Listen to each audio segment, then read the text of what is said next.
Vaishnava must guard against these offenses in order to quickly achieve the desired success. Krishna Prema. Hare Krishna. Once again, I will thank everyone for joining today's Bhakti Sangha conference call. So let us move on to our next session, that is Srimad Bhagavatam class. May I know who all are joining today? Hare Krishna Bhargavi Mataji, Dandavat Pranam, Srila Prabhupada ki jai, Guru Maharaj ki jai, Priti Dasi from Charlotte. Hare Krishna. Hare Krishna, Priti Mataji, Dandavat Pranam, Srila Prabhupada ki jai. Thank you, Mataji, for joining Bhakti Sangha conference call. Hare Krishna.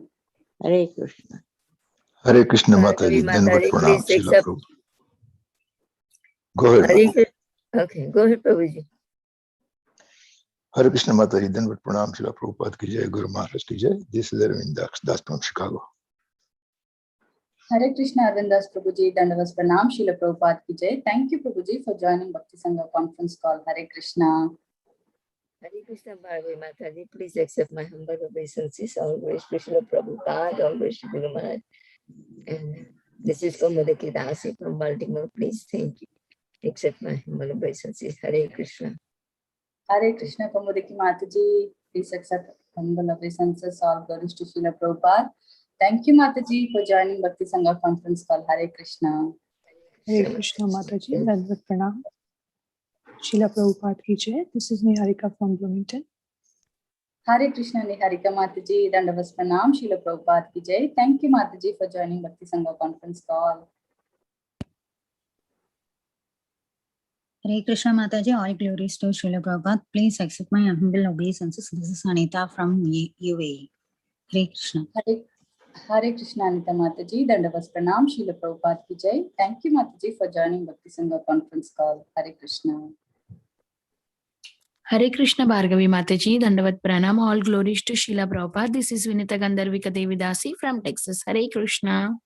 Hare Krishna, Vinita Gandharvika Mataji, Dandavat Pranam, Srila Prabhupada ki jai. Thank you, Mataji, for joining Bhakti Sangha conference call. Hare Krishna.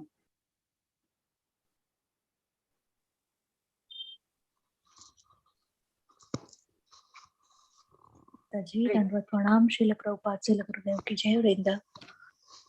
Hare Krishna, Vrinda Gopika Mataji, Dandavat Pranam, Srila Prabhupada ki jai. Thank you, Mataji, for joining Bhakti Sangha conference call. Hare Krishna. Hare Krishna Bhargavi Mataji, all glories to Srila Prabhupada and Guru Maharaj's. My humble obeisances to you and all the devotees. This is Krishna Kumari Devidasi from Rama. Hare Krishna, Krishna Kumari Mataji, Dandavat Pranam, Srila Prabhupada ki jai. Thank you, Mataji, for joining Bhakti Sangha conference call. Hare Krishna. Hare Krishna Bhargavi Mataji, Dandavat Pranam, all glories to Srila Prabhupada, all glories to Guru Maharajas, and all glories to the assembled devotees. This is Tiffany in Pennsylvania. Hare Krishna. Hare Krishna, Tiffany Mataji, Dandavat Pranam, Srila Prabhupada ki jai. Thank you, Mataji, for joining Bhakti Sangha conference call. Hare Krishna.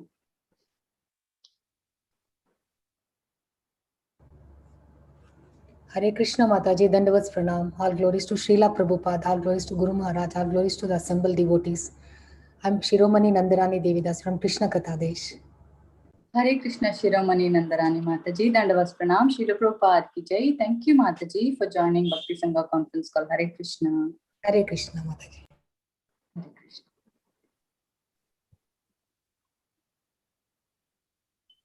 Hare Krishna. Is there anyone who would like to introduce on the call? Hare Krishna Mataji. Go ahead, Mataji, please. That's okay, Prabhuji. Okay. Hare Krishna Mataji, please accept my humble obeisances and all glories to Srila Prabhupada and Gurudev. This is Nil Madhav Das from Charlotte. Hare Krishna, Nila Madhav Prabhuji, Dandavat Pranam, Srila Prabhupada ki jai.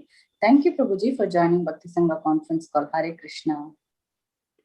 Hare Krishna Mataji, Dandavat Pranams, all glories to Srila Prabhupada and all the assembled devotees. This is Geeta from Texas. Hare Krishna, Geeta Mataji, Dandavat Pranam, Srila Prabhupada ki jai. Thank you, Mataji, for joining Bhakti Sangha conference call. Hare Krishna. Hare Krishna Mataji, all glories to Srila Prabhupada and Guru Maharaj. My obeisances to all the Vaishnavas and Vaishnavis on this call. Thank you for allowing me to join this group. I'm Deepika Keni from Mumbai. Hare Krishna Deepika Kini Mataji, Dandavas Pranam, Srila Prabhupada ki Jai. Thank you so much Mataji for joining Bhakti Sangha conference call. Hare Krishna.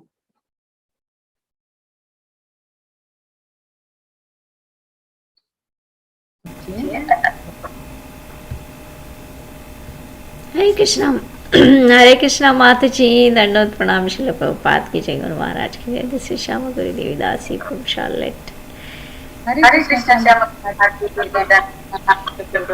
Jai. Thank you Mataji for joining conference call. Hare Krishna. Hare Krishna.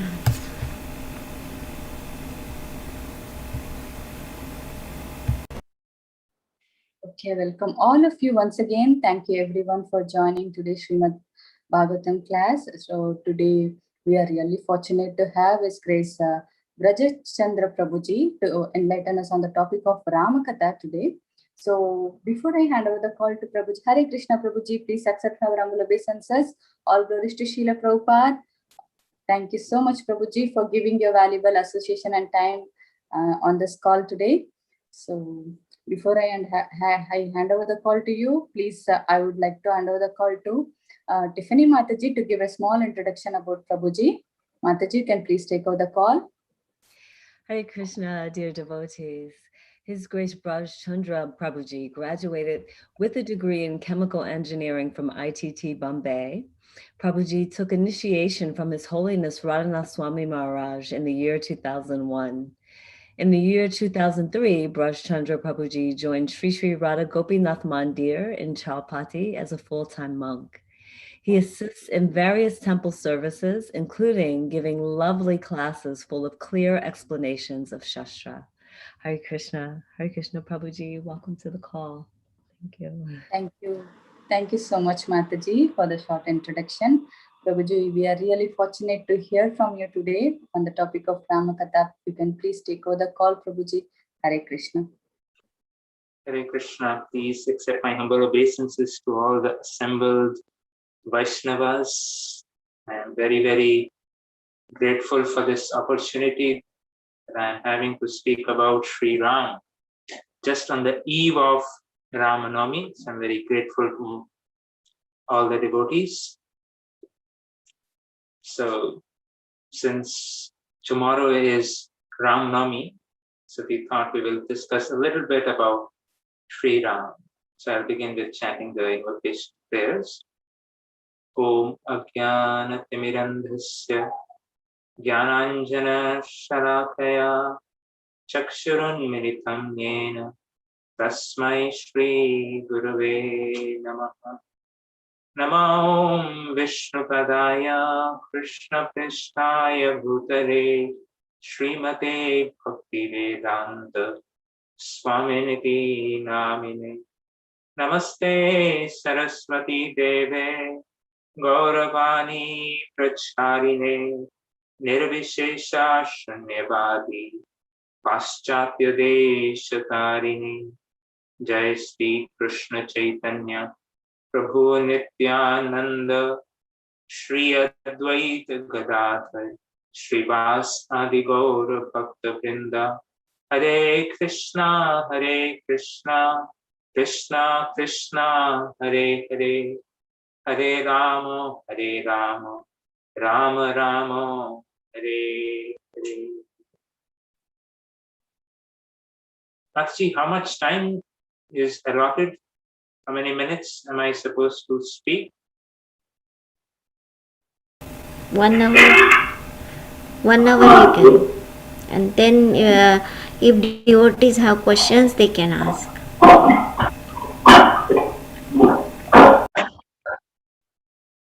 Thank you very much for inviting me to speak on Sri Ram. Of course, many of us, those who are from India, have heard Ram Katha, and it's very popular in India. You hear from your grandmothers, from your grandparents, and parents would tell these stories and different Ram Leelas, or the enactment of the pastimes of Lord Ram have been going on in India for ages now, as we know. And especially in India, whenever Ram Katha is recited. It is believed that Sri Hanumanji is there wherever Ram Katha is being recited. I'll just begin with a little story of Sri Hanumanji, and then we will talk about a little about Sri Ram's journey. It's befitting to speak about the servant of the Lord first, before we go into, of course, Hanumanji's Katha is, it cannot be disconnected to Ram Katha. So this is after you all know the basic storyline. So after the killing of, let's say, deliverance of Ravan, when Lord Ram, the mother Sita, and they were back to Ayodhya, they came on the Pushpak Viman, the flower plane, which was given by our Vibhishanji. So they reached there, and on the way, the monkey soldiers also joined in, and their wives also joined in. And they had a wonderful gathering, wonderful party there organized by Lord Ram for all the monkeys who served him. And finally, when the time was that they had to go back to their Kishkinda, so then Lord Ram, this is one of the beautiful Lok Kathas, which is very popular. And so they organized a farewell party, or sort of a felicitation, like we have in the temples after the marathon, and this devotee did so many books, and this devotee did this service, and we have various felicitation programs. So this was one of those felicitation programs was organized, where all the devotees, all the main personalities of Sri Ayodhya were assembled in the big Sabhagra. A huge Sabhagra was there. All the cabinet ministers, the other ministers, and all the important individuals of Ayodhya were invited, and Lord Ram and Mother Sita were sitting, and they were personally introducing. Of course, they gave gifts to all, and Lord Ram did express, this is just a token, what can we offer to such an amazing, wonderful assistance you did to me in finding Mother Sita. So this is just a token of gratitude that we are expressing and giving you certain small gifts. So please accept them. And with those words, the whole ceremony was happening, and one soldier would come, one monkey would come, and Lord Ram would personally speak about that and offer them a gift. And at the end of it, the one who is the most important contribution or the role in Sri Ram's victory over Hanumanji was called on the stage. And Hanumanji, very humble, very, very humble. He bowed his hand, walked onto the stage, onto the podium where his name was announced, and Lord Ram was personally glorifying Hanumanji's contribution, and Mother Sita also wanted to share about Hanumanji's glory. So she also spoke. So Hanumanji was the common factor between the two of them. Even Mother Sita knew about Hanumanji, and how actually Hanumanji prevented Mother Sita from committing suicide. She was missing Ram and tormented by Ravanas and all those Rakshasas in Ashok Vatika. Hanumanji just appeared at the right time and chanted Sri Ram Katha. And that's what Mother Sita remembered, and she was recounting how Hanumanji actually saved. And at one point, that time when Mother Sita was recounting, she remembered one incident, because Hanumanji appeared as a tiny monkey, and later on, while he was destroying the Ravana's people in the Ashok Vatika, he appeared as a huge monkey. So that time, Mother Sita actually asked him, to Hanumanji, hey, Baba, you were very small when you were in the tree, and now you're such a huge. So what is your actual size? You tell me. You keep changing size, but what is your actual size? Hanumanji very politely just folded his hands. He said, actually speaking, Mother, I'm a very small person. But for service of Lord Ram, I can become as big as is needed for that. So that was Hanumanji's move. And even in Lanka, he did mention to Ravana when he was there tied up, he mentioned that all the others, the monkeys in Ram's army, either they are equal to me or better than me. So that was Hanumanji's always mood of great humility, Herculean task, always eager to serve. That is the hallmark of Sri Hanumanji. Anytime service, ATM, anytime ready to serve, anytime ready to serve. That was his mood of Sri Hanumanji. And so then Mother Sita was glorifying, Lord Ram was glorifying. And at that time, Mother Sita was so touched, she personally took out her necklace from her chest and gave it to Sri Hanumanji. That was very beautiful, one of the rarest. Some say that was given after marriage by, I think, one of the mothers. And that was a very rare jewel necklace which she gave to Sri Hanumanji. And then Ramji asked Hanumanji, would you like to address something or you speak something? And so Hanumanji bowed down, he said, I just want to thank you, and I don't deserve any of this. The opportunity to serve you is the greatest wealth that I have received. That is the mood of Sri Hanumanji. That the opportunity that I got to render service to you is actually my greatest wealth. I don't need anything. And he said, I don't want to say anything. I just want to express my deepest gratitude for giving me an opportunity to serve, to be a part of that mission. I'm very, very grateful. With that, Hanumanji walked down the stage. And once he's down, he is just seeing that pearl necklace. And he's examining every pearl of it. He's seeing that. And then he starts to bite. And to the horror of all the assembled cabinet ministers and all the important people of Ayodhya, Hanumanji started to chew on every pearl and break it open and see. And some of the ministers were aghast, and they were talking among themselves loudly enough for Hanumanji, Mother Sita and Ram to hear. And they were saying, what is this audacity of this person? This is the queen has given her own personal necklace and he has no respect. Right in front of their eyes, he is breaking every pearl. What is this happening? This is insult to the king and the queen. And everyone was quiet. But Lord Ram, there's something there which Hanumanji want to show up or proclaim. And then while this whole thing was getting heated up, Hanumanji, in a very great humble voice, everyone was asking, some of the ministers were asking, we demand an explanation, Hanuman, what are you doing? This is absolutely insult. Never before in the court of Ayodhya this thing has happened, that somebody has insulted the king and the queen. And what is this you're doing? What is this happening? So Hanumanji began to explain that actually, for me, anything has value that has Mother Sita or Ram in it. So I'm opening every pearl and seeing if I can see Mother Sita or Mother or Father Ram.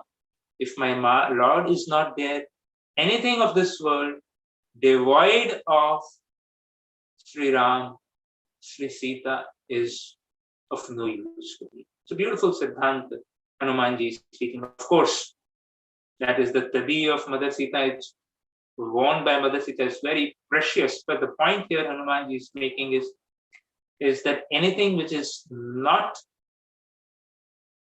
connected to my Lord, in this way, he's opening those pearls and seeing if I can't see Mother Sita Ram in that, I don't need any of this. And then some of the ministers were making fun. What are you saying, Hanuman? Is your body or does your heart have Mother Sita or Ram in it? And then aghast in front of the assembly. And of course, Lord Ram, when he was witnessing it, he had tears in his eyes. Mother Sita had tears in his eyes. And Hanumanji actually, like with his hands, he tear open his chest And behold, to all the assembled people, they could see the chavi, the form of Ram and Sita in his chest, in his heart. So that was the devotion, and everyone was moved to tears, and those who were mocking him were ashamed to hear the glories of Sri Hanuman, to witness the glories of Sri Hanuman. So that is Sri Hanuman, was always eager to hear the glories. And in India, at most places, wherever they do Ram Katha, where the speaker is speaking, a little higher on that is a seat reserved for Sri Hanumanji. Wherever, and of course, while they were partying, while Hanumanji was going, Lord Ram embraced him. Lord Ram embraced him many times during the whole course of the events where he was assisting. And at that point, when he was leaving, Hanumanji said, "My dear Lord, you have embraced this body so many times. I just do not want to go back to the spiritual world also, because this body has been touched by you, embraced by you. I am forever grateful.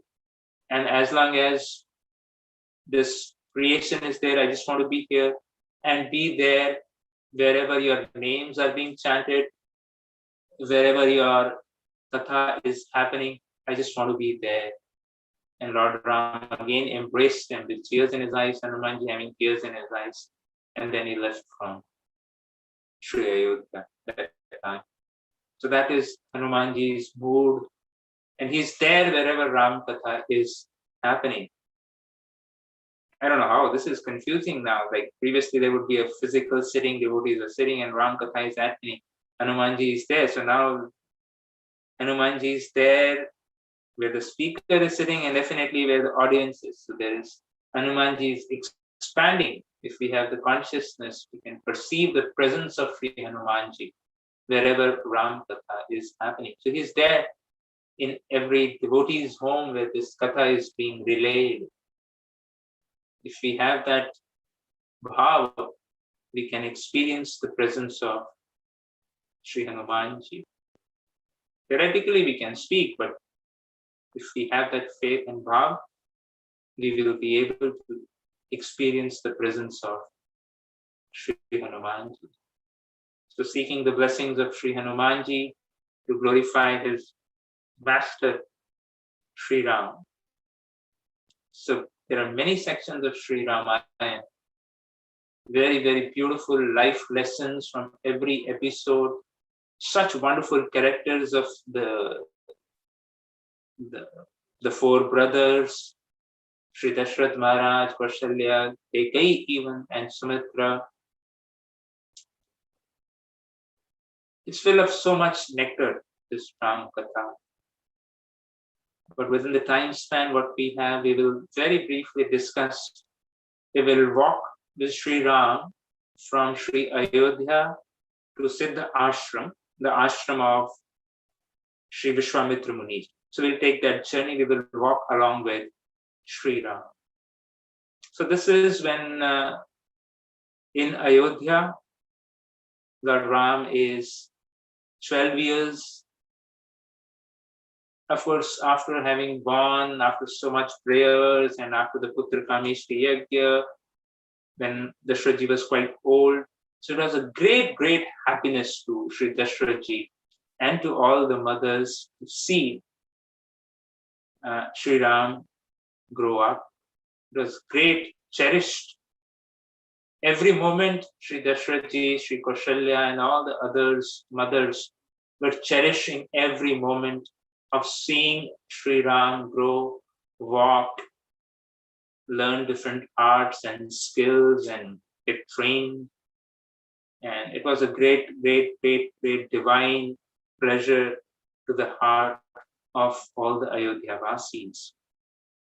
And Sri Dashrath Maharaj had soaked in every single step of his son's childhood, the best child, and relished every moment of it, deeply, deeply attached.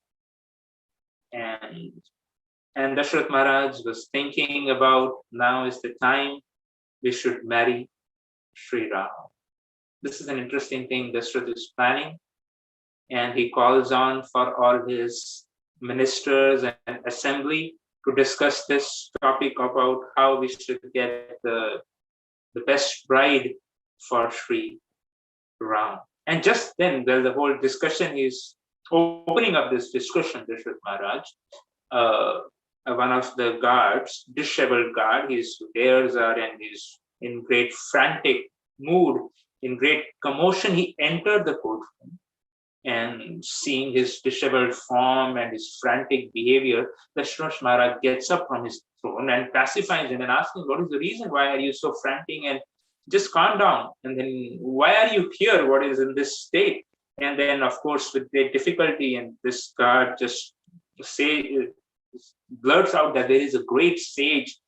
He's at the entrance of the assembly hall, but he's in great anger and rage, and I'm just trying to stop him. He just about to actually burn me, and he's there on the stage. So that's why I was so afraid. I didn't know what to do. But who is he? Dashrath Maharaj asked, and he said, he is Vishwamitra Muni. As soon as Dashrath Maharaj heard Vishwamitra Muni, he and all the assembled ministers just rose up in great respect, and Dashrath Maharaj personally ran out, came out, stepped down from his throne, walks down and comes to greet Sri Vishwamitra Muni, who was standing at the entrance gate, radiating a stunning aura. A brilliant effulgence was emanating from his tapobal, and a grand welcome was organized by personally. Dashrath Maharaj received him and brought him inside and exchanged pleasantries, offered respects, gave him a beautiful asan to sit him, and the beautiful dialogue began. And then Vishwamitra Muni inquired from Dashrath Maharaj very pertinent questions, that how are your enemies? How is your conquest? Basically, enemies referring to the external enemies, and more importantly, the internal enemies, the Kam, the Krodh, Lobh, Moh, Mad, Matsarya, pride, lust, anger, greed, illusion. So these are the internal enemies which a king has to conquer for a sustained conquest outside and to keep his subjects happy. And then he asks, how are your duties towards God and towards the society happening? And Dashrathji elaborately explained about how the situation of the kingdom, and he begins to glorify Sri Vishwamitra Muni and express his deepest joy from his heart, that it seems by your coming, my dear Vishwamitra Muni, it seems I have attained Amrit, the nectar. It seems as if the joy one receives after having rainfall, after years of drought, the farmer receives rain after years of drought, such immense happiness that person gets. Or his own personal example he gives, a fatherless person gets the blessing and receives a son after many years. The pleasure that a person gets, it's the same pleasure I am getting, my dear Dashrath Vishwamitra Muni. This such a blessed that you have come here. We are very, very grateful to you. I'm sure, Vishwamitra Ji, you have come. There must be a purpose. Personalities like you do not leave your hermitages and the forests where you perform your sadhana, bhajan, and sacrifice for the welfare of all beings. So you have come to us, must be some service. So how may we serve you? So that is the mood of receiving a great saintly personality. How may we serve you? And Vishwamitra Ji was greatly pleased and by his words, kind words and reception that he was given. And then he thanked Dashrath Maharaj and told him that that I've come to ask, definitely, as you have said, I've come to ask. But I just want to remind you, in presence of your spiritual mentor, Shri Vishishtaji, and that it's the custom in your kul that once you promise something, you do not go back on it. So therefore, I'm just going to ask for you something. And I've heard Vishwamitra said that anyone who comes to Ayodhya does not go empty-handed. So therefore, I have come with great hope to you and offer my proposal to you. So Dashrath Maharaj had greatly glorified him. It's easy to glorify someone, receive, welcome him. But actually, it requires a man of substance to stand by the words. It's not easy. So therefore, it's always better, as they say, to, promise less and perform better. That way you get respect. But if you promise more and underperform, people lose respect for you. But here we see Dashrath Maharaj, as it is known, Raghukula Reet Sada Chalyai, Pran Jai Par Vachana Na Jai. Of course, herein for Dashrath Maharaj, he had made a couple of promises in the past. He made a promise to Jatayu when he met him. They were good friends, but he did not fulfill that promise. He had made a promise to Kaikai. That boon was also pending. So Dashrath Maharaj is in a habit. He would make some promise, then he was thinking he would get away with that, even if it does not fulfill. So sometimes it happens. We make a lie to some person, we get away with it, nobody comes to know. We get away with it. It's more dangerous than actually being caught, because we get into that habit. We offend a Vaishnava, no reaction, everything is good. People still respect us. Nobody even comes to know that we offended that devotee. But then we offend another, If a reaction comes immediately, in one sense, that's much better for us. That we get a jolt, we get a warning. And then we are careful next time when we are dealing. But herein, Dashrath Maharaj, again, in his excitement to receive a great saintly personality, makes a promise, not sure what he's going to get into it. And so Vishwamitra Muni explains that I have been performing sacrifices in the place where I stay in Siddha Ashram, that area. And there have been great demons who have been obstructing those sacrifices. So I have come here to ask your son, Lord Rama, to come with me. And as soon as Dashrath Maharaj heard those words, it was like a thunderbolt on his head. He just couldn't believe what he heard. He was completely devastated. He was almost breathless. He was about to faint. Probably the oxygen levels, if they had that oximeter in the assembly, would have gone below 90 or something. He was almost breathless, choking up, Dashrath Maharaj. And all the ministers had to gather him and make him stand. And so he did. Seeing this, Vishwamitra explained that this is the reason why he has come. And so Dashrath Maharaj was thinking how to counter his arguments, understand his needs, what is he actually looking for. And he suggested that what are you looking for is safety from the demons. So I'll come personally with my own army and I will protect you and all your sacrifices. Your need is your protection from the sacrifice. So why do you need Lord Ram? I'll personally come there to assist you. And of course, Vishwamitra Muni was absolutely not ready for this. So this is a classic place of conflict where two people are both seeing the reality from their own perspectives. And Vishwamitra was convinced that Lord Ram is absolutely capable of destroying things. And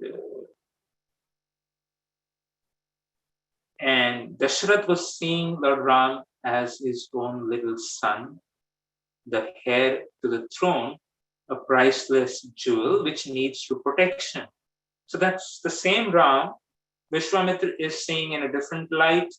Lord Dashrath is seeing in a different light. And Dashrath was pierced by a spear as if, and he had no words to speak, and he was completely confused what to do. So he comes up with different arguments. So the first argument he offers was that I'll just come personally with all my armies. Vishwamitra Muni was quick to refute. You don't know who Ram is. I know who Ram is. He is, you have no idea who Ram is. What kind of power he has. Even Vashishth and all the other sages who are assembled, they know who Ram is. You can ask them. And Vishwamitra Muni was reprimanding. He was angry. He was saying, you don't know who Ram is. And Dashrath Maharaj's mind was filled with questions. How could Vishwamitra know about Ram? I have raised him from his childhood, from the day he was drinking milk until now. I have raised him personally. I have seen every moment of him growing. And this sage comes from Siddha Ashram, from the forest, never not even seen Ram. And he is saying, I know Ram. I know Ram is capable of doing this. How do you know all this? This was Dashrath's thought process. But Vishwamitra Muni was continuing to justify his demand. He was saying, my dear Dashrath, I am seeing Ram from the eyes of knowledge and devotion, and you are seeing the same Ram through the eyes of love and attachment. So there is a flaw in your vision. Ram is the object of my devotion, adoration.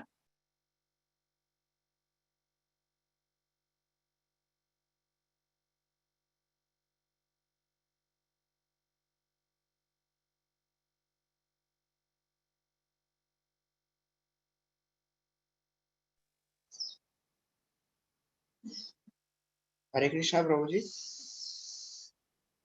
Prabhuji, Hare Krishna. You are muted. Hare Krishna. Am I audible? Yes, now you are, Prabhuji. Thank you. Sorry. Yeah, so Dashrath Maharaj was pleading with Vishwamitra to exempt his son. He did say that actually, as per the Kshatriya code, unless it's an emergency for a battle also, the minimum age is 16. And herein, Ram, he is 12. So he is, as per the Kshatriya code or battle code of conduct, he's not even eligible. And another point is, Dashrath Maharaj addresses Ram as Rajiv Lochan, the one who is lotus eye. Dashrath Maharaj meaning that Lord Ram has lotus eyes. That means like a lotus blooms when there is sun, but at the sunset, the lotus unfolds itself. So that means he's saying, my dear Vishwamitra, please try to understand, he is Rajiv Lochan, his eyes closes as soon as sunset happens. But all these demoniac personalities you're talking about, from whom you need protection, are primarily called Nishachar, or at that time, those were the people who would move around. Nishachar referring to Nisha means night and Char means who walks. So these are the people who are most active at night time. And Lord Ram is Rajiv Lochan. His eyes close as soon as sun sets. So how will it be of any use to you? And Vishwamitra is explaining that, my dear Dashrath, Rajiv Lochan, that means to bloom as soon as the sun rises. That means as soon as Lord Ram appears, Lord Ram manifests, the sun comes, enlightenment happens, and all the evil forces dispel. So as soon as the son of Lord Ram will appear in the forest, all the evil forces will dissipate. So both are seeing Rajiv Lochan from their own eyes. Vishwamitra is saying, you are seeing from the high throne as Ram, as a small child, and I, at the lotus feet of the Lord, is seeing the prowess of Ram. You can ask the sages assembled in your court, you can ask Vashishtaji, and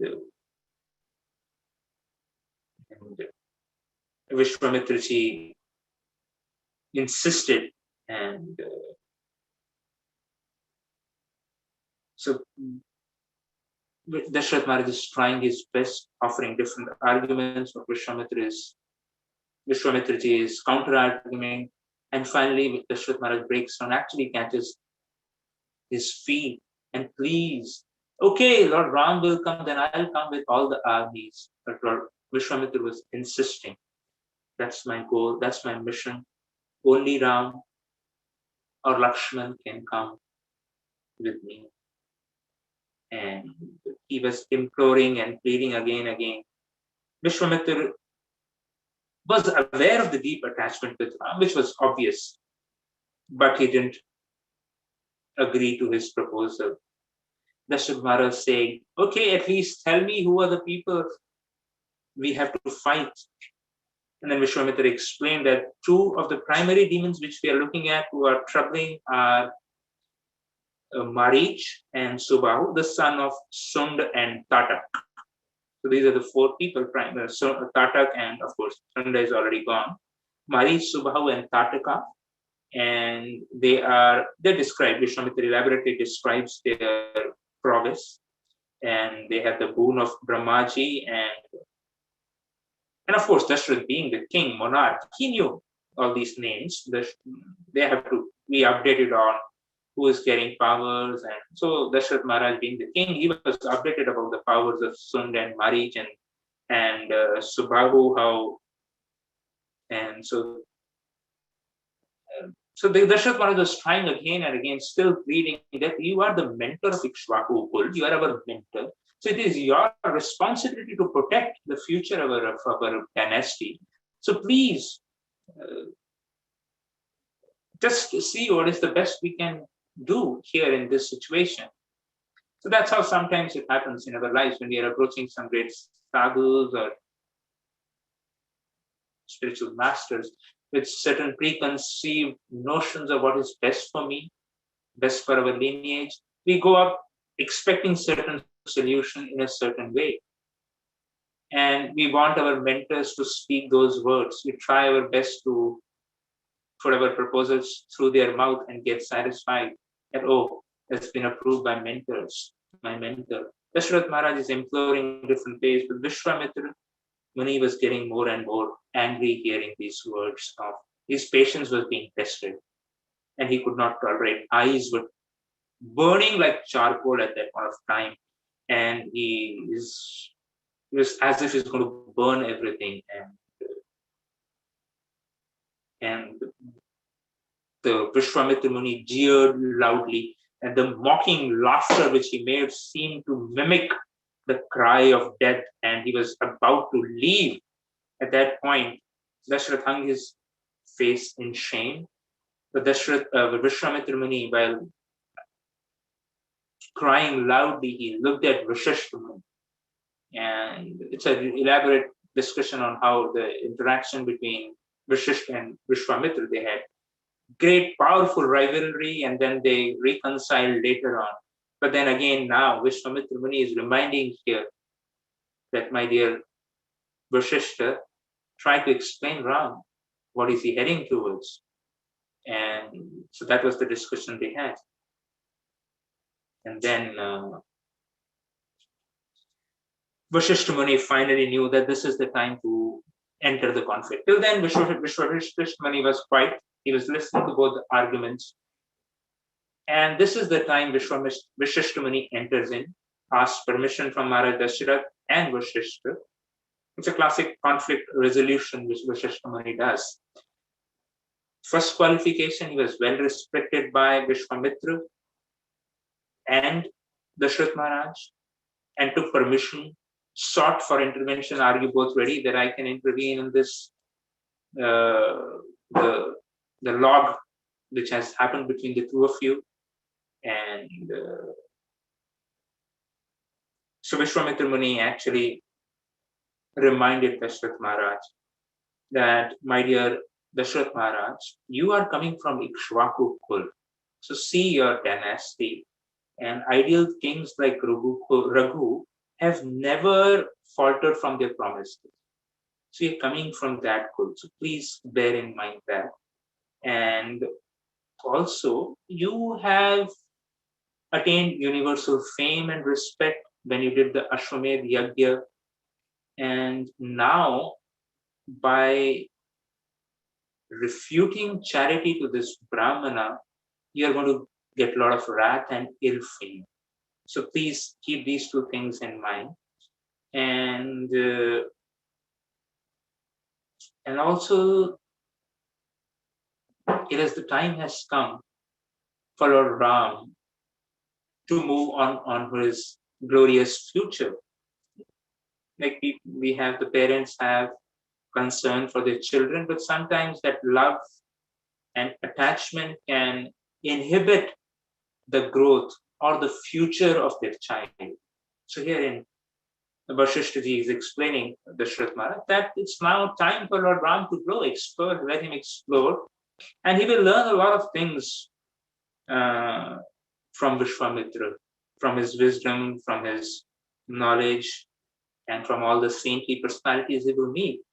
And so please be a reflective father and not an impulsive one, and be attached.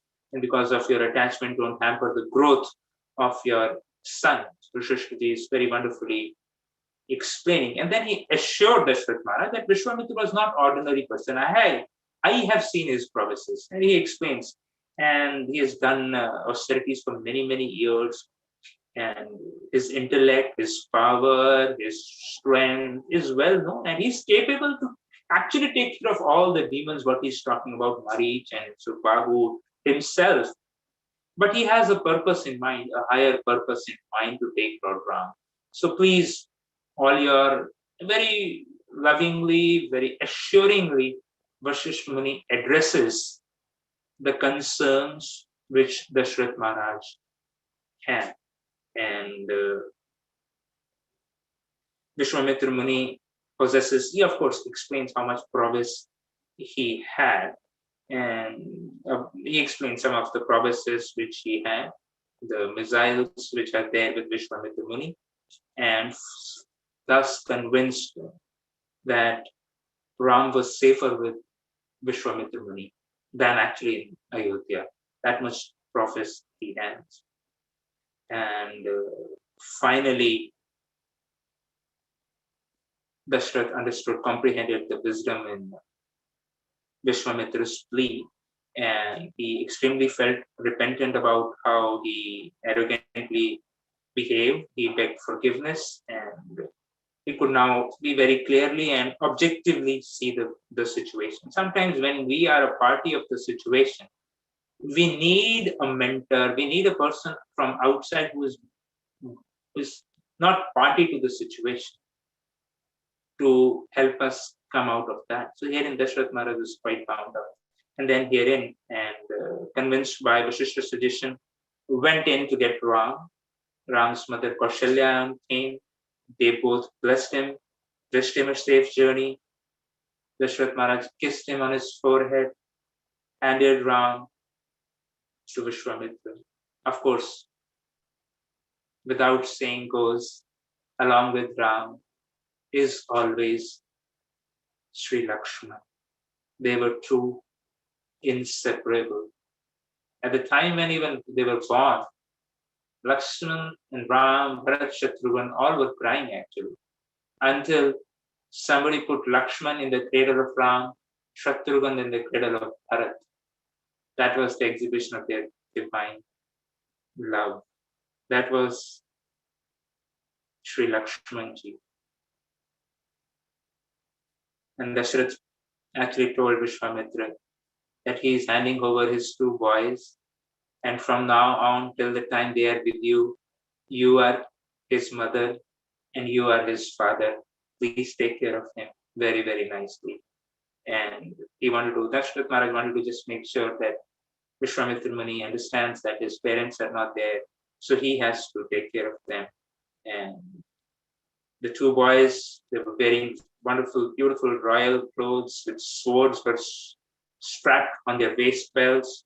They had two quivers on both their shoulders and a bow.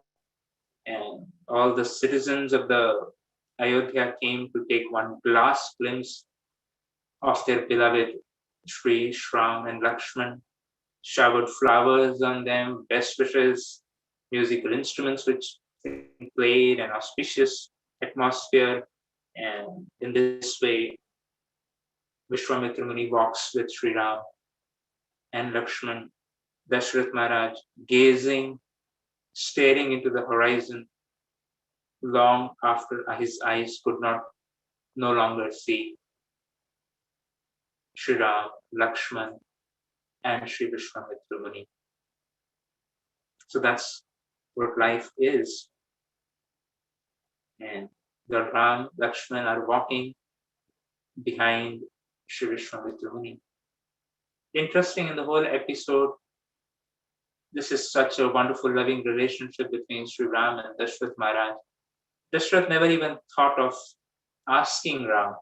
There was no question. That was such love and trust between the two of them. Dashrath was confident. If I say, Ram will go. And Ram, it's not that Ram said, hey, you never asked me. You both are fighting, but nobody even consulted me whether I am willing to go or not. That is Ram's love for his father. That is Dashrath's trust, which he is, over the years of love, he has invested such a loving relationship. That there was no question in Dashrath's mind that I should actually even ask Ram about the whole thing. And so they were walking and entered the forest. And this was the first time probably Ram and Lakshman walking inside the forest. And Vishwamitra Muni was describing everything on the way. Whatever city would come, town would come, mountains would come, the different rivers they crossed. Vishwamitra Muni was going on narrating different stories of valor, of different kings, and other different interesting stories to just keep the boys engaged and make them feel happy. And then they came, after walking, they came on the southern bank of the Sarayu. At this point, Vishwamitra Muni was overcome with motherly compassion on seeing the tired faces of Ram and Lakshman. And he decided that he would give them initiation into two divine mantras, the two potent mantras, Bal and Ati Bal. Brahmaji had given those to Vishwamitraji. Vishwamitraji asked for Ram that please go and take in the holy Sarayu and accept these mantras from me. So Lord Ram took to the river away, followed the instructions of his Guru, and then received those initiations in these two mantras. Vishwamitra Muni explained to Ram that these mantras were actually extremely powerful, very powerful. So this is the briefing is going. And that one who possesses those mantras would never experience fatigue or fever. Maybe somebody should do a research to find out those two mantras could serve the society at this point of time, which the struggle which we are all facing, fatigue, fever, breathlessness.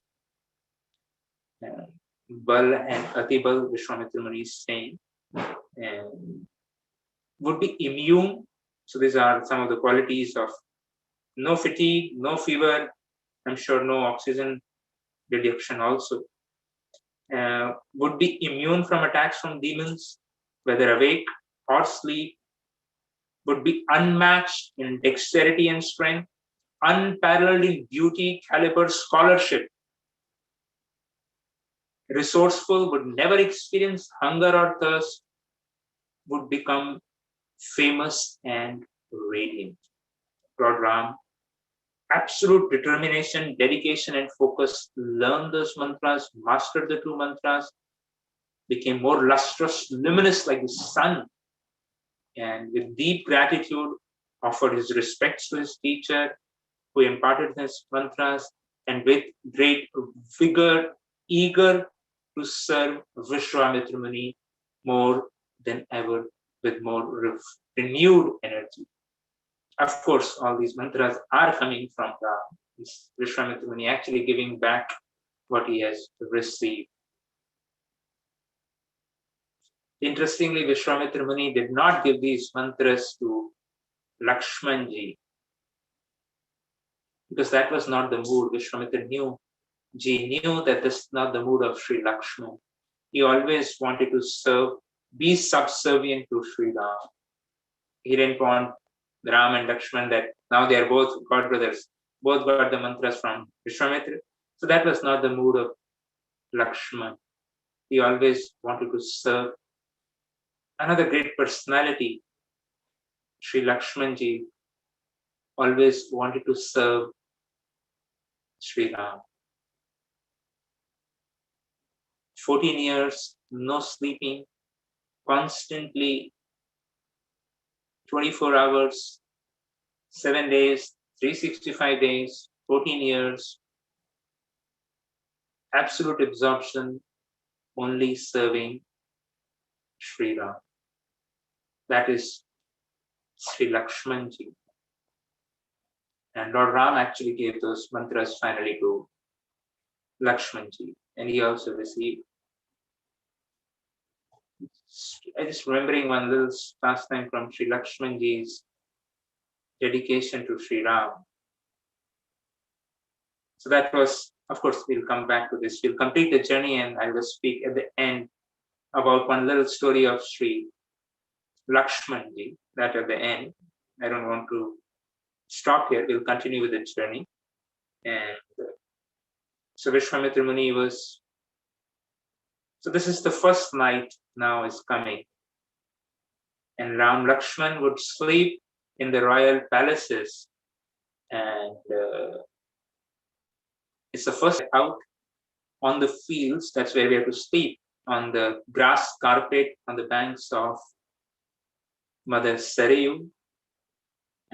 But they were so well trained by their spiritual masters, by their gurus there. And Vishwamitra Muni was telling different stories to comfort the two boys. And very Valmiki Muni describes, probably it was for the first time Vishwamitra Muni, previously the king and now a sage, had spoken with such softly and sweetly with these two children. Probably the first time he was speaking under the starlit sky on the banks of Sri Sarayu Mother River, and hearing the stories from Vishwamitra Muni, Lord Ram and Lakshman entered the sleep. And then, long before the sun rays, Vishwamitra Muni woke up for his morning oblations. And once he was through with his rituals, he went over to wake up the sleeping boys. This is such a beautifully described by Sri Valmiki Muni.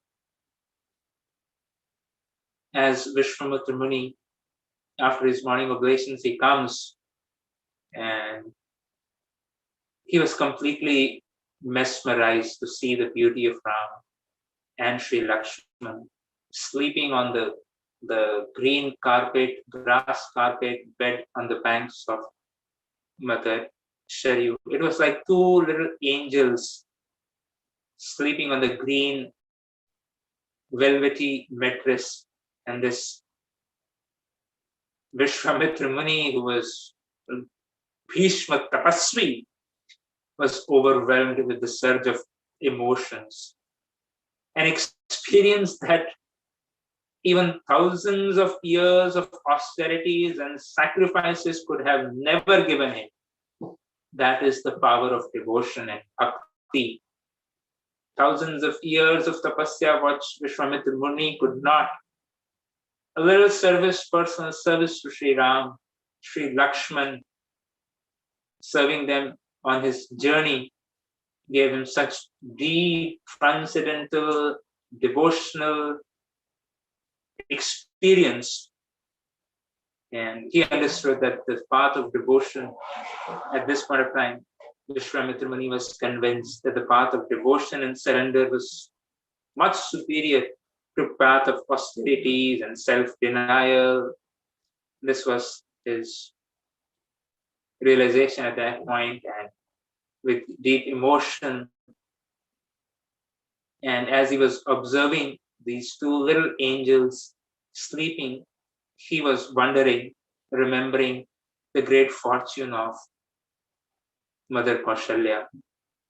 How fortunate is she that she's seeing this sight every morning when she goes to wake up Sri Ram, Sri Lakshman.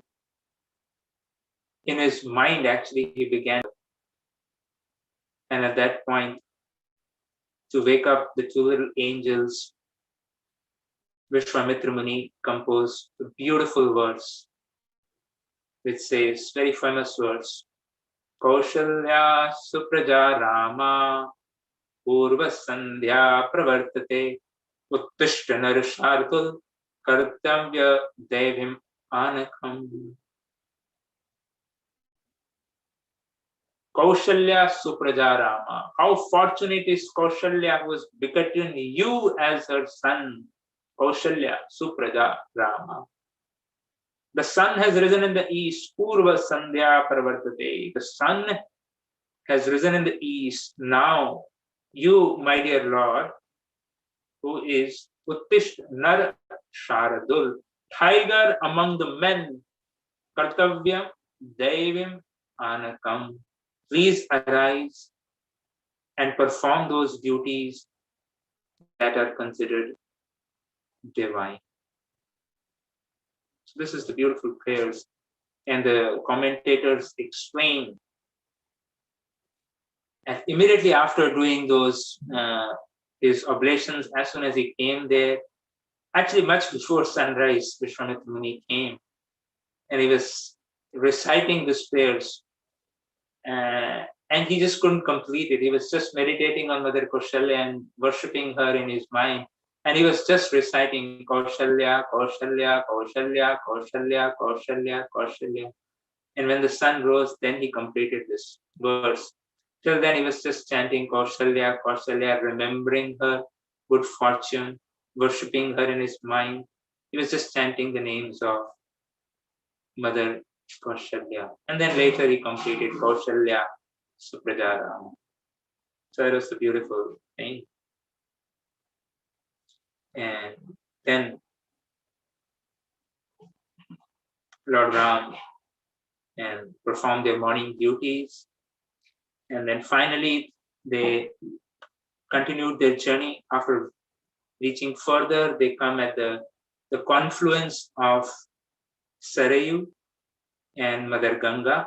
There was a beautiful hermitage there, and they inquired from Vishwamitra Muni about the hermitage. And of course, Lord Ram is all-knowing, but Vishwamitra, they were inquiring from very humbly, setting up an example how this disciple should inquire.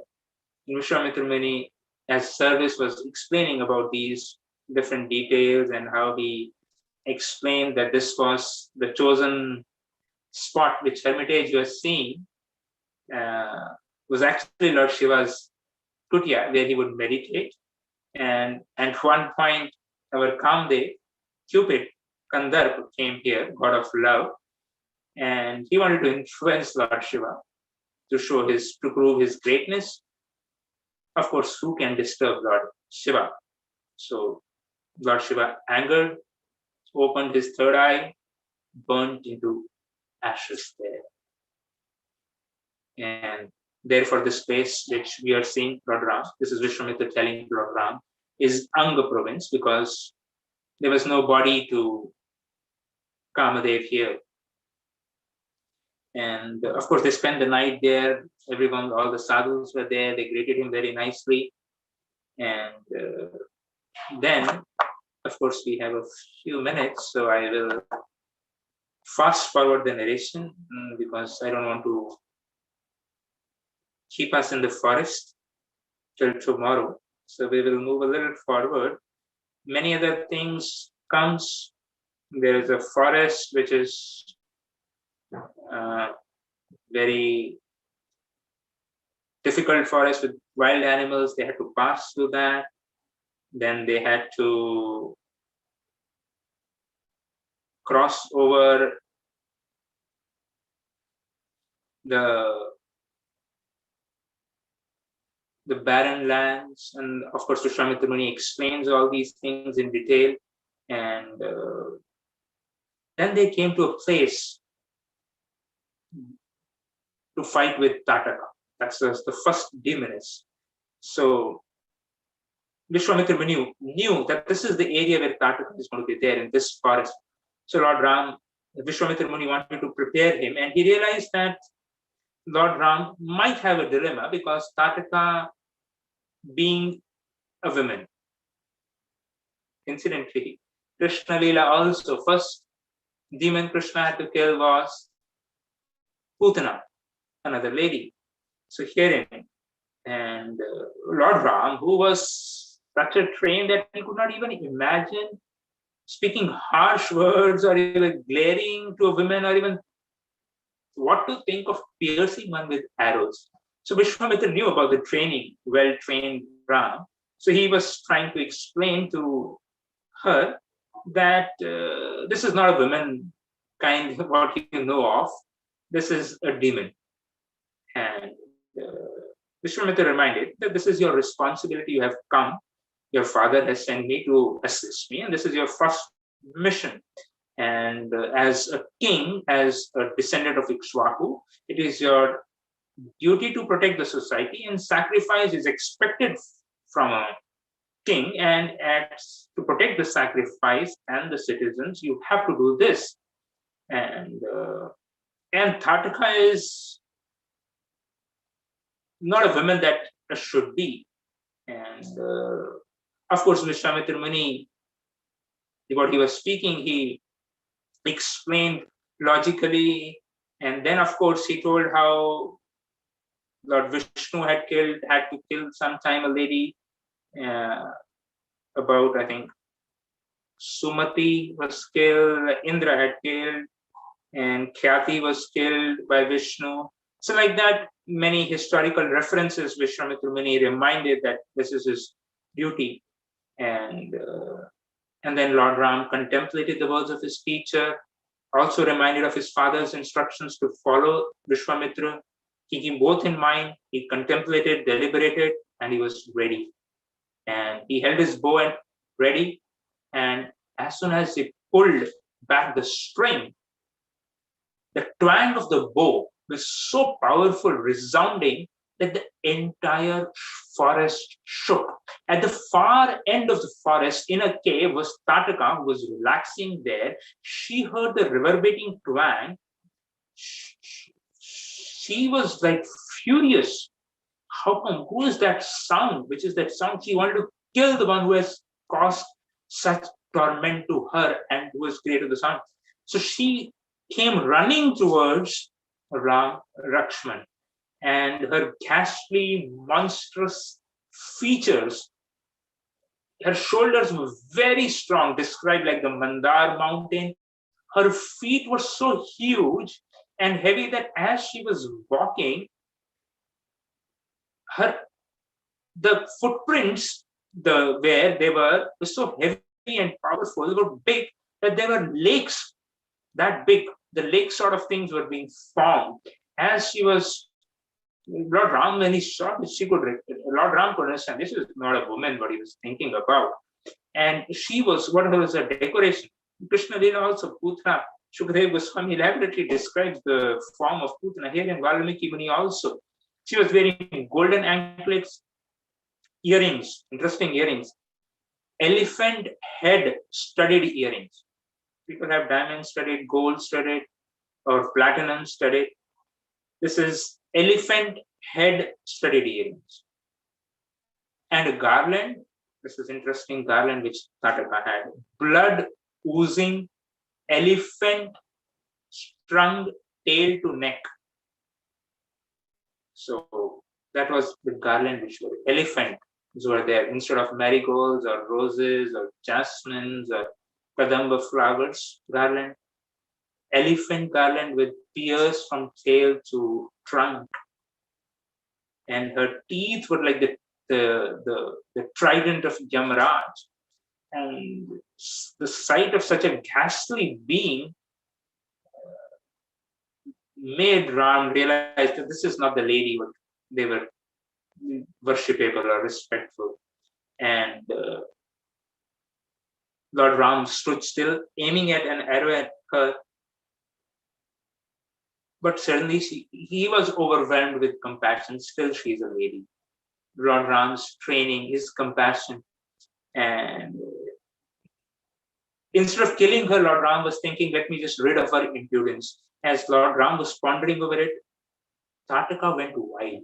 That gave her some time. Lord Ram was thinking how to not kill her and kill her impudence.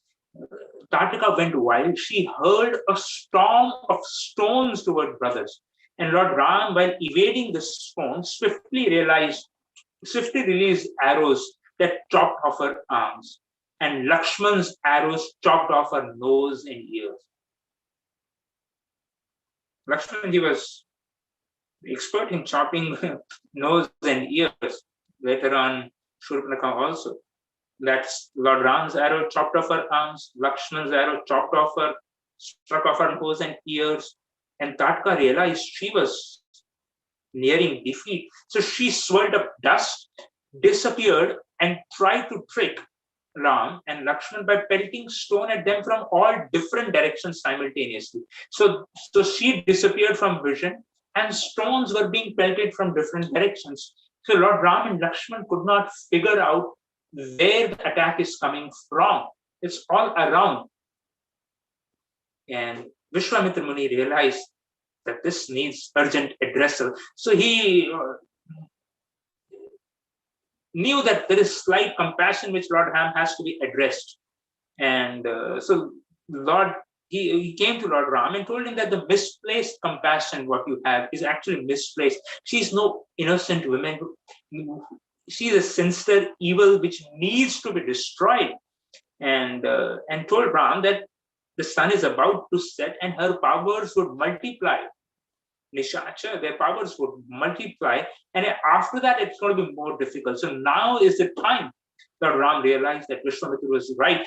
His compassion was coming on the way of a larger cause. Tataka was still invisible, hurling stones from different directions. She laughed out loud at Lord Ram's flight. That's the mistake she did. She laughed out loudly. Lord Ram realized where she is, threw an arrow towards the source of the sound. The arrow was as effective and just pierced through her heart, tore out her back, flew out into the sky. Jai Shri Ram Chandra Bhagavan ki Jai. So Tatka was dead in an instant. Her monstrous, dismembered body on the ground. The demigods showered flowers when they saw this. Actually, Lord Ram went to Vishwamitra Muni and begged forgiveness. My dear Gurudev, I'm sorry, momentarily I disregarded your instructions. I was thinking my compassion was coming on my way. And so please forgive me, I'm an offender. I could not immediately follow your instructions. Vishwamitra Muni, when he heard these words, was thoroughly impressed with Ram's sincerity in admitting his faults and begging forgiveness. That was his greatness. He could have rejoiced that I have killed it, but Lord Ram came that for a momentarily, I was thinking how to follow your instructions. I beg forgiveness. And he was also impressed with Vishwamitra Muni that this personality is independently thoughtful. That's very important for a leadership to have this quality. And so he was very, very happy. At that time, Indra came to Vishwamitra Muni and told Vishwamitra Muni that you should give the rest of the missiles, whatever you have, from Lord Shiva, from Ramaji, from me, all those divine weapons which you have. Lord Ram deserves it. He has proven up by his conduct. He is independently thoughtful, very respectful, very humble.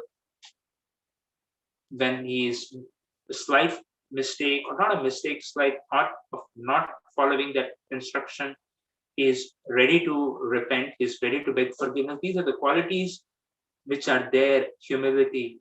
Therefore, Ram is qualified. He has proved his credibility here. So please, in all the forest, everyone was very joyful, like a beautiful festival was there, and Vishwamitra Muni kissed Ram on his forehead, and a beautiful festival ensued there. So that was such a beautiful. And then, of course, Vishwamitra Muni gave Lord Ram different types of wheel, chakras that punishes, that controls time, that establishes virtue, chakra of Lord Vishnu, gave thunderbolt of Indra, the trident missiles, the Brahma, Shirsha from Brahma. So like that, the different pashas, Kal Pash, Varun Pash, Dharma Pash. So all these weapons actually appeared in front of Ram in person, requested that, my dear Lord, please use them at your own will whenever you need them. Lord Ram accepted them, thanked them, and bowed to Vishwamitra Muni in gratitude. So I think my time is gone. I'm very grateful to all of you for joining us with me on this journey from Ayodhya to Siddh Ashram. Of course, we haven't covered. Maybe tomorrow or some other time we can continue our journey to Siddh Ashram, which was a very special place. From the time of Bali Maharaj, the place was there. Vamandev had come there, and Vishwamitra Muni had made his hermitage there. So that's where Marich and Subahu came, and Lord Ram personally delivered both of them in their unique ways. So on this auspicious eve of Ramanami, we all can offer our gratitude, our prayers to the all-merciful Lord Sri Ram, to give shower his choicest blessings upon each one of us, that we can serve him and our spiritual masters in a most humble and diligent way, as he himself exemplified in his journey, serving Sri Vishwamitra Muni with great humility, with great diligence. So I thank all of you for your presence and seek your blessings in prayers. Thank you all very much. Hare Krishna. Shri Ram Chandra Bhagwan ki, Srila Prabhupada ki jai. Yeah. Thank you so much, Prabhuji, for the very, very beautiful class and very inspiring. And also, you also guided us how to pray to Lord Ram on this auspicious day also. Thank you so much for this, Prabhuji. You are really inducted for your decision today. Hare Krishna. Hare Krishna. Devotees, if you have any questions, you can ask now.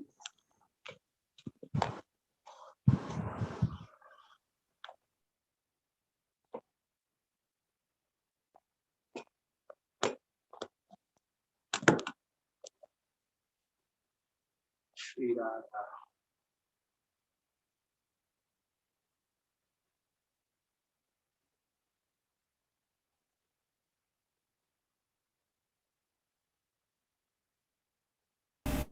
Hare Krishna, Prabhu. Oh, Deepika Mataji has raised hand. Yes. You can go ahead. Thank you, Mataji. Hare Krishna, Prabhuji. Prabhuji, Hare thank you for all your lectures in Radha Gopinath Mandir. Really nice to hear you again. Okay, Prabhuji, we know there are innumerable qualities in Lord Sri Ram. And what are the main qualities would Mother Sita look out in Lord Sri Ram?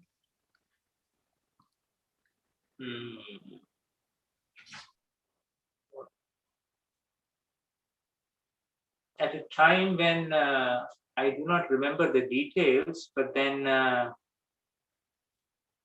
during the time when the marriage ceremony was happening after the Siddha Ashram, the episode we discussed, after Lord Ram defeated Marich and killed Subahu, all the Vishwamitra Muni and all the sages took Lord Ram to Mithila, and where Lord Ram effortlessly tied the bow and broke the bow, Shiva Dhanush, Shiv Cha, and the Swayamvar was ensured after that, right after that. And at that time, Janak Maharaj, who had been waiting long time for anyone eligible, qualified person to come, and finally this thing happened, that they broke the bow. And so that's when Janak Maharaj so elated and happy, and he came to Lord Ram and he said, "My dear Ram, so now please marry Mother Sita." So that what Lord Ram speaks that time was captivating. Of course, it pierced the heart of Janak Maharaj. But Mother Janaki, Mother Sita, was so pleased to hear this word. Lord Ram said, "I had come on the instructions of my father to assist Vishwamitra ji in the sacrifice. I did that. And then after that, the sages, I made friends with them, and they told me to come to see the Shiv Dhanush. I came to see Shiv Dhanush, and I just tried to string it, and I broke it. I didn't know anything about this marriage thing or all. Nobody told me. I just came here, I did this, and so I have to consult my father." And of course, before that, Lord Ram had met Mother Sita, not met, they had seen each other, their eyes had met, and since the time they met, the day they arrived in Mithila, the first day they met each other, they saw each other from the balcony, and their eyes, and they were just constantly remembering each other. They could not. And so Mother Sita knew that he is the man whom I'm just meditating on, thinking about. And she saw the valor and the prowess of Ram, because Janaki ji, Mother Sita, had seen so many people had come, but they just could not do it. And this was a person who was powerful. At the same time, Mother Sita was remembering when Lord Ram says, and she knew that Lord Ram is attracted to her, thinking about her. So Mother Sita was so happy when Lord Ram said that I need to consult. So she was so happy that he's so powerful, so great valor he has. At the same time, he has respect for his elders. Same time, he has self-control. So all those things impressed Mother Sita at that time. So that was one episode which I remembered from your question. Of course, there are many qualities, definitely, which must attract Mother Sita. But this is what I remembered now.